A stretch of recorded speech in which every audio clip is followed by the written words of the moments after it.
I found a way that you can cheese or you can easily kill the brain of Cthulhu, and it is a modified version of what a YouTuber called Sorbet Cafe did, where you take a block of crimstone that is 30 by 30 with a 15 by 15 chunk and the one of the top corners cut out of it. Now, this is important because in phase 2, the boss will start teleporting, and you can no longer see the clone, the real version of the Brain of Cthulhu on your mini-map to avoid his clones that look like him. Because sometimes it's hard to tell which one's real unless you have a debuff on him.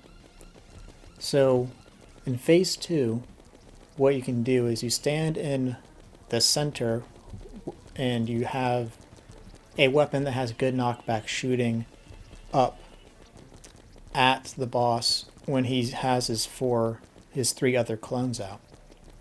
Now you can sit in that corner and be safe and shoot in one direction because his clones, because he cannot spawn in an area with a lot of crimstone. So if you put the other 3 corners with a lot of crimstone, he can only spawn in the top left corner in this case.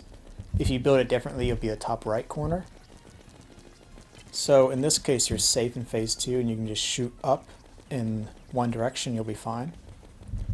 However, phase 1 is where I changed the strategy, because originally the video that I got this from had you throw dynamite into a tunnel of dungeon brick, and then you would try to time it to see when the minions would fly up and then blow up when the dynamite blows up. But that requires some skill and timing. So instead I figured, wait, hold on. I was trying to pull off the same method, but I failed. But I was still able to win, and I thought it seemed I could do it easier, or more simpler, I should say. I can do it in a more simplified way. And the way I did it was I had platforms on the axes of this block going up, down, left, right. And then I drank a featherfall potion so I can float. And with this plus a grapple hook, you can grapple in a circle and fly around this cube of crimstone in phase 1, and by doing so avoid the Brain of Cthulhu's minions or his creepers. And when you do this, you can just shoot at them and you'll be fine. And then after you kill all of his minions, or you're about to kill all of his minions, then go into the center of the box and shoot up in one direction, and then you win the fight. So I figured, hey, this seems like a good strategy on how to beat the Brain of Cthulhu. And I thought, well, maybe it'll be helpful. Hopefully it will be. There we go.